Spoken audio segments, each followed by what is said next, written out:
Hello guys, good day. Testing tayo ngayon ng Connex Barrel 044 guys, 44. Target natin is 1 to 5. 1 to 5 na target guys. Tira muna tayo sighter guys. Sighter, tabi ng number 1 to confirm.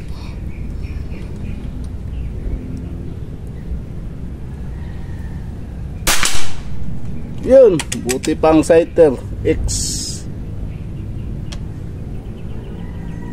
Tira tayo target number 1. Gamit pala natin na pellets guys is GSB 18 grains. Tira tayo target number 1.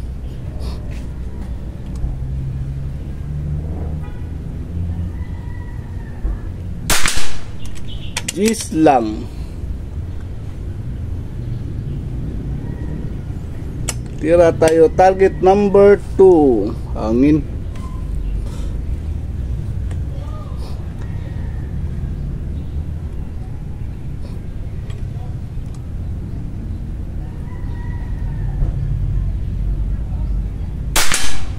Yun, X.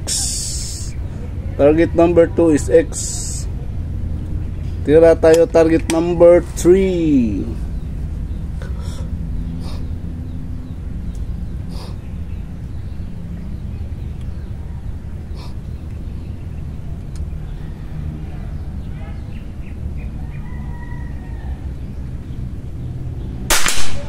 Yun, X din guys, target number 3. Tira tayo target number 4.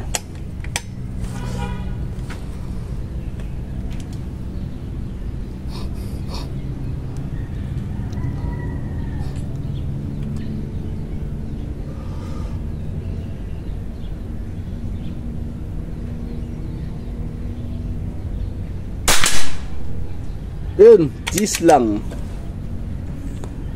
Gis lang guys, target number 4. Tira tayo target number 5.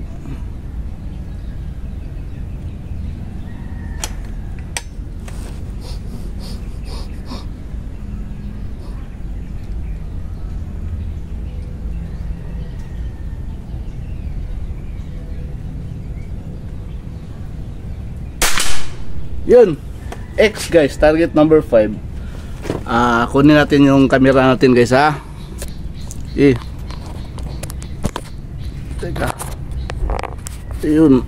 Oops. Yun. Sumaw tayo. Uy. Lipat. Sumaw. Ito yung gamit natin guys. So, pang zoom dun. Apixel 10 to 40 na magnification. Tapos, ito yung gamit natin na unit guys. Pang testing natin. CPR, side lever receiver. Tapos ito yung poste natin palatandaan na 28 meters tayo from galing sa upuan patung hanggang sa sa target natin 28 meters. 28 meters tayo guys tumitira. Tapos ito yung unit guys. Yung output ko nga pala is 1650 lang ito guys, 1650. Para sa akin pinakamaganda na output is 1650. Kasi yun ang medyo hindi erratic yung patama. Tapos sa tuning ko guys base yun sa akin. Ito yung 044.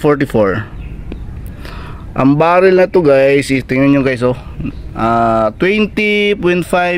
inches lang to ang haba nito guys, 20.5 inches. Yun. Punta tayo sa harap. Tingnan natin yung tira natin.